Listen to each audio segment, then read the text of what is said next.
हमारी सहयोगी वॉशिंगटन से महा सिद्दीकी जुड़ चुकी हैं, सीनियर एडिटर हैं हमारी। महा, हमने देखा कि किस तरह से एक खास बॉन्ड शेयर करते हैं प्रधानमंत्री मोदी और अमेरिका के राष्ट्रपति जो बाइडेन, क्योंकि बेहद लाइट माहौल स्टेट डिनर के संबोधन में हमने देखा।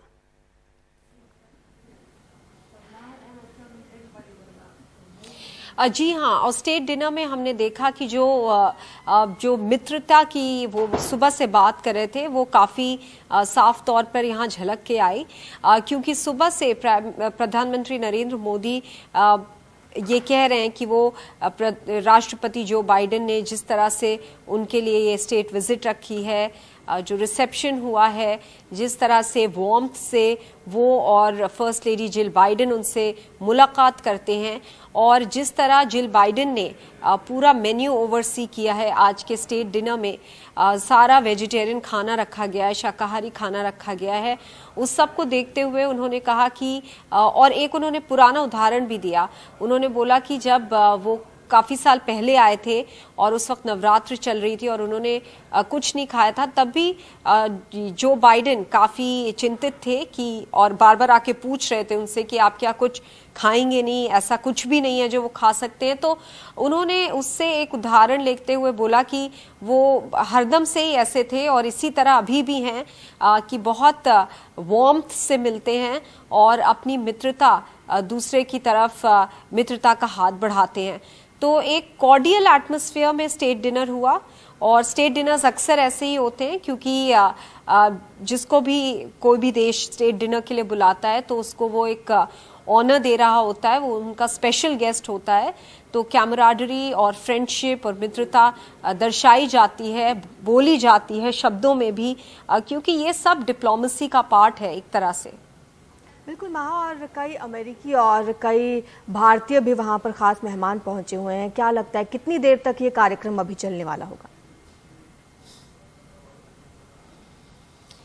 जी, इसका जो वक्त हमें बताया गया था स्लॉटेड ये था 4.5 घंटे के लिए, लेकिन हमें ये भी बताया गया था कि 4.5 घंटे से लंबा भी अक्सर स्टेट डिनर चलता है। जो साउथ कोरिया के प्रेसिडेंट इससे पहले आए थे, जिनको राष्ट्रपति जो बाइडेन ने स्टेट डिनर दिया था, वो स्टेट डिनर लगभग 6.5 से 7 घंटे चला था। शाम के 6:30 बजे शुरू हुआ था और सुबह के 1 बजे जाके ख़त्म हुआ था, और जिसमें उन्होंने अमेरिकन पाई गाना भी गाया था और उसकी क्लिप्स वायरल हो गई थी। तो डिनर काफ़ी लंबा चलता है क्योंकि जो जितने भी गेस्ट आते हैं, पहले वो प्रधानमंत्री या जो भी जिसको भी गेस्ट होता है, इस केस में प्रधानमंत्री नरेंद्र मोदी, सारे लोग उनसे मुलाकात करवाई जाती है। एक इंट्रोडक्शन होता है जो कि व्हाइट हाउस के प्रेमिसेस के अंदर होता है। उसके बाद जो आपने चित्र देखे थे कि जहां टोस्ट रेज किया गया और सब सेटल डाउन हुए मेज और कुर्सियों पर, वो एक जो व्हाइट हाउस में लॉन है उसमें टेंट के अंडर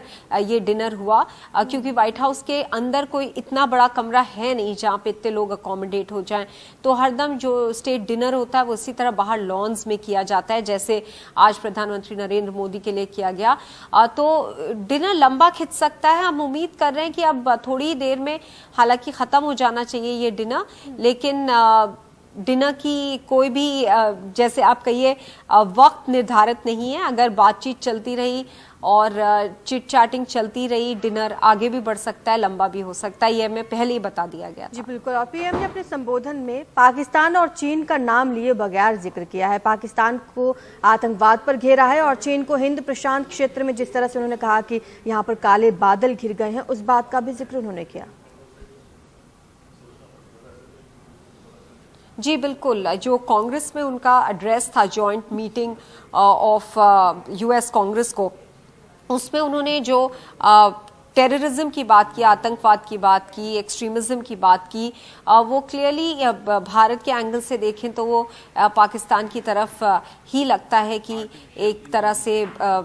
उनको एड्रेस करा गया है। और क्योंकि जब हमने ब्रीफिंग में देखा था प्रधानमंत्री नरेंद्र मोदी और राष्ट्रपति जो बाइडेन के बीच में, तब भी प्रधानमंत्री नरेंद्र मोदी ने बोला था कि दोनों तरफ ये अग्री करते हैं कि क्रॉस बॉर्डर टेररिज्म को अरेस्ट करना चाहिए। और क्रॉस बॉर्डर टेररिज्म स्पेसिफिकली जब भी मेंशन होता है तो उसका रेफरेंस डायरेक्टली पाकिस्तान की तरफ होता है और जो आतंकवाद वहां से भारत की ओर आता है। तो ये थी पाकिस्तान और आतंकवाद की बात। दूसरी तरफ चीन का, जी हाँ, बिना नाम लिए जब भी इंडो पैसिफिक की बात होती है और उसमें ऐसी बात होती है कि कोई एक ऐसी कंट्री है जो कोअर्जन और अग्रेशन का इस्तेमाल कर रही है, तो वो भी उंगली सीधे चीन की तरफ ही होती है। और एक बहुत अहम बात इसमें, जो इम्पोर्टेंट बात थी उनके एड्रेस में, वो ये थी कि जब प्रधानमंत्री नरेंद्र मोदी ने ये इंडो पैसिफिक का रेफरेंस दिया तो उन्होंने ये भी बोला कि ये एक कोर कंसर्न है इंडिया और यूएस के बीच में, और जो रिश्ता नज़दीक आ रहा है, जैसे काफ़ी एक्सपर्ट्स कहते हैं, हालांकि ये प्रधानमंत्री नरेंद्र मोदी ने नहीं कहा, लेकिन एक्सपर्ट्स का मानना है कि जो दोनों देश नज़दीक आ रहे हैं तो चीन इसमें एक बहुत बड़ा इशू है, मुद्दा है, जो कि इनकी रिलेशनशिप को ड्राइव कर रहा है। हालांकि अगर आप कोई भी अमेरिकन या इंडियन डिप्लोमेट से पूछें तो वो कहते हैं कि रिश्ता जो इंडिया अमेरिका का है वो अपने मेरिट पे स्टैंड करता है। जब मैंने अमेरिकन एम्बेसडर एरिक गारसेटी से यही सवाल पूछा था तो उन्होंने कहा था कि भारत और अमेरिका के बीच अपने इतने सारे इश्यूज हैं, इतने सारे रीजंस हैं करीब आने के, कि वो किसी थर्ड कंट्री से नहीं